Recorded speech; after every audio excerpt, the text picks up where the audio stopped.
Well, Coach, obviously it was a tough road trip up to North Dakota. You run into one of the hottest goalies in the nation right now. How did you see the play for the guys? Honestly, I thought, especially the Friday night game, I thought we were really, really good. I think we had our chances 19-5 us. Thought we played a great hockey game. We simply couldn't get it by their goaltender. He was outstanding, and he's been outstanding. It's a big credit to him. They play hard. They make it hard on you. And then Saturday night they came out. They got the 3 early ones, and it was just we were fighting an uphill battle. But I thought there was real good things inside of that game as well. But again, lots of credit to their goaltender and lots of credit to their coaching staff for having a depleted team play as well as they're playing every game.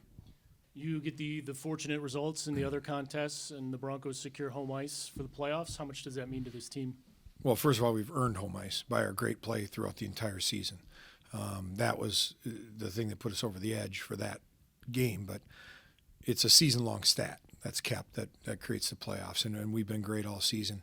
And we've earned the standing we have. So guys are excited about playing at home. They love wearing their white helmets. They love being in front of the lunatics in our home crowd. So, I mean, finish top 4 in this league and have home ice is a real accomplishment. Coach, the Broncos have been ranked in the top 10 virtually since the beginning of November. What does that mean for the program, the success of the program, and the future of the program? Well, it means that we're creating consistently real good play, and that we can play against anybody and with anyone anytime. We got a lot of guys here that love being Broncos, and they love to compete together and they love to work together. It's a special group, but those are the kind of kids we recruit. We recruit kids that love to work and love to play and love to be Broncos. Miami in this weekend, talk about the Red Hawks and the rivalry that has developed between these two programs over the years. Rivalry games, anything can happen, and I think they're playing really good hockey right now. I think they have a group of forwards that finally got healthy. They've added the Gressok kid back in. He can score on one shot. He's a good player. They've got some confidence. Their goaltender, I think, throw out his numbers. I think he's maybe one of the best goalies in the country. Clear evidence is a 44 save shutout of Duluth. Those are good shots. Duluth has a lot of good players. So that kid can just flat out win a hockey game. So I think they're hungry. They have a little confidence. They're well coached, and they have a great goaltender. How do you prepare for a goaltender like that? Do you do anything differently, or just keep doing what you're doing and hope they go in? Well, I think the last thing you want to do is think about it or change your thought process. We're the 4th or 5th leading scoring team in the country for a reason, because we do know how to score goals. We're going to keep our attack mentality. We're going to get numbers, up the ice, and we're going to get pucks and bodies to the net.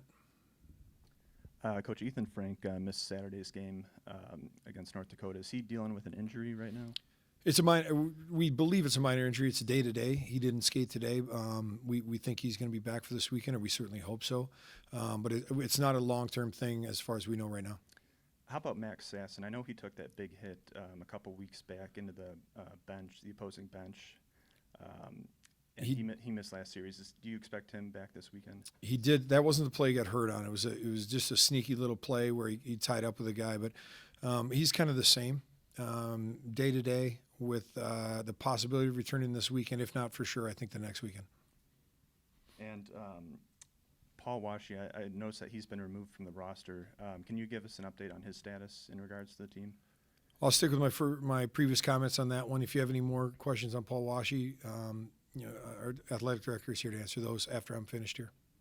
All right, thank you. Thanks. Coach, senior day, Saturday, obviously a very important moment for our players, and then, including, Ethan Frank and Josh Passelt, who now get to have one in front of a full arena as opposed to the empty one last year.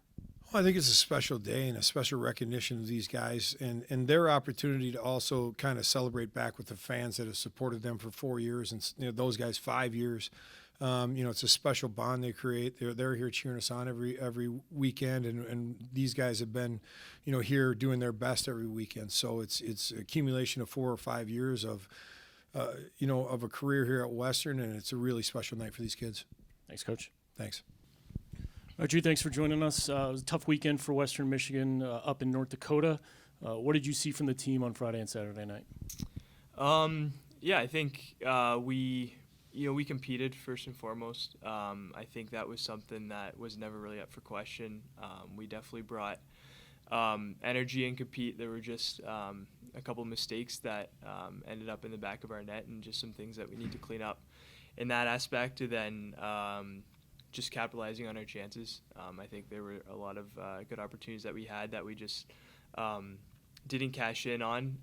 So we're disappointed at the outcome, but kind of optimistic about where we are moving forward. I think we're in a good place. I think our team's in a good place, and we're just looking forward to playing 2 really important games this weekend and finishing strong. First career goals are always a big thing. What was the reaction to Bauer's very interesting first career goal on Friday? Yeah, it was awesome. Interesting technique. I don't know if my legs can bend that way, but really excited. It was his birthday that day too, so to get your first college goal on your birthday is pretty special.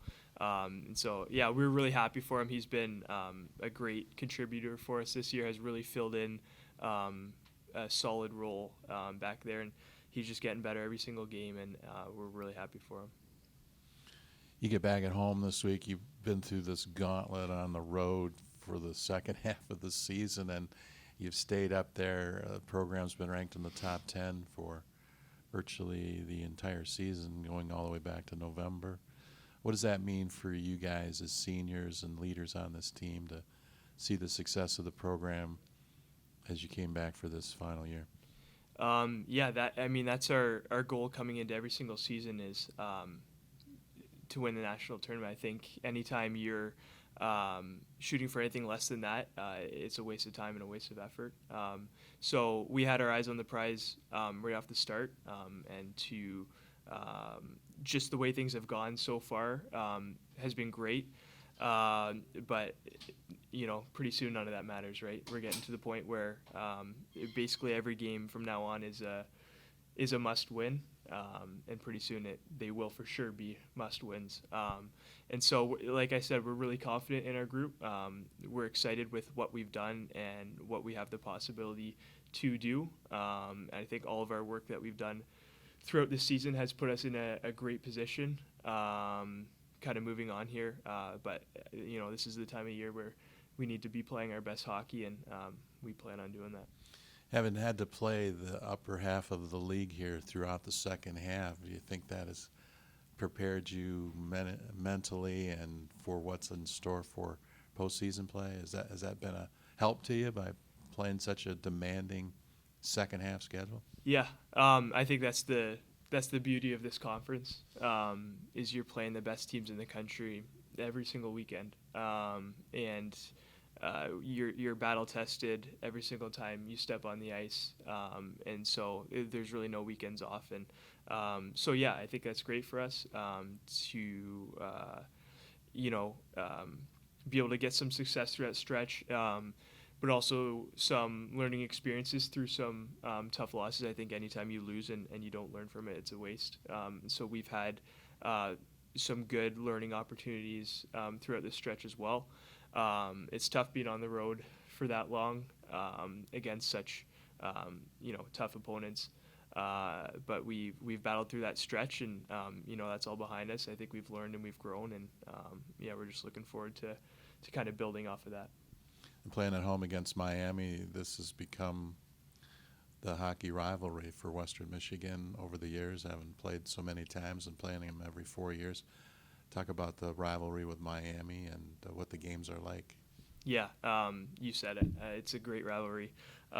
We always love playing them. It's always a close game with those guys. They battle hard and never make it easy on us, and we'd like to think that we never make it easy on them either.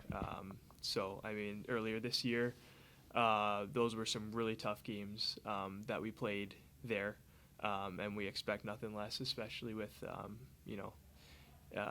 playoffs coming up. Everyone's going to be kind of in their top form, and we expect a big battle this weekend, and it's a fun rivalry. Has this week of practice felt any different, knowing that this is going to be the final home series for you here? Regular season home series, I should say. I don't think so. I think we come into every single week trying to just focus on being repetitive and preparing the same way that we always do. You could argue that certain weekends, can have more significance per se, but as a group, we want to make sure that we're treating every single weekend and every single day at practice the same, with high intensity, high preparation. We understand that each day is very important in terms of preparing for the weekend. So we're trying to just take it a day at a time here. We had a great day today, and we plan on coming to work tomorrow and putting in another great day. Can you remember the first home game that you played here at Lawson in your career? Yeah, I can. Canadian school, I believe it was Lethbridge my freshman year, and I was terrified. I saw the packed rink and wasn't something that I was too accustomed to. And so that was a learning experience in itself, kind of right off the bat. But it's funny, it seems like forever ago. But I remember it like it was yesterday. Looking back at that moment to where you are now, can you just talk about maybe just some of the emotions that come with playing in front of this Lawson crowd for the time you have, and does it feel like it's gone by pretty fast for you? Yeah, it flies for sure. It's been just a blessing to be here and play in front of these fans. I had been having a couple of conversations with some people, and I said it's a pretty cool experience when you can have a chance to move on past college and still possibly never play in front of a better crowd than what you had in college. This is the best it gets here at Lawson. It's just been so much fun playing in front of these fans and having the support from the student body, the other student athletes, administration, you name it. Everybody's always rooting for us. And we feel that it's just a huge advantage for us every time we get out there at home. It's been great. And it's amazing to be able to host another series here too, knowing that this weekend's not my last one here. We're just excited to see what we can do as a group and how far we can go. You mentioned that support. That support was pretty clearly shown by football coach Tim Lester and some other donors who chipped in to cover student costs for the conference tournament playoff series here. Just talk about what that means, knowing that you guys can rally the community to get behind you and do something like that to help motivate all students to get out here to watch the game. Yeah, that's it's huge. I mean, that's we know we always have support, but to have people step up like that, just a huge special thanks to Coach Lester and his support to us. And I apologize, I forget the doctor's name who chipped in as well, but I also want to thank him and the anonymous donor for their contributions. It means the world to us. The students really make this atmosphere so special and help us out in a great way. It's a lot of fun to play in front of and to have people kind of step up and provide that not only for us but for those students who would struggle getting in without that free admission. It's a huge blessing to them. We just want to thank everyone who stepped up and obviously our support goes so much farther beyond those three people, but just a special thanks to them for chipping in and giving that opportunity. It's really great. That's Dr. Steve Jefferson, and he's very happy to do what he did. So thank you, Dr. Steve Jefferson. Sorry, I forgot the name. There you go.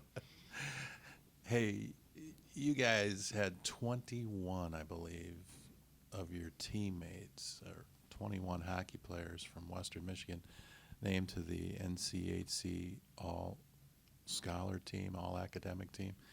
21 of your 30 or so guys on the team. That's pretty impressive, Drew, to have a number of students that achieve that academically with the demands that you guys have as hockey players. It's probably the most demanding of all the sports. It goes the longest, starts in September and ends in April. You're basically playing hockey for the entire school year.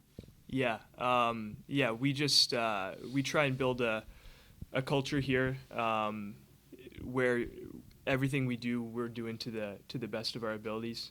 If that means going to our classes and working hard and studying week in, week out, it means at the gym. It means at practice every day, and on games of the weekend. We always like to say we put the student and student athlete. But yeah, no, it's a term we have. We're student athletes. We're doing two things at a time. I don't think any person comes into this program without aspirations of playing professional hockey, but that doesn't last forever, and we have an opportunity to set ourselves up with a great degree for life after hockey, whenever that may be. And so, yeah, we just try and create that culture here. We have a group that has just done an outstanding job at prioritizing their studies along with their hockey, and so we're proud of that accomplishment. Obviously, the hockey accolades and accomplishments are great, but I think that's a huge honor for our group, and we're really proud to have had that many guys really step up this year and put in that work. Thanks, Drew. Thanks.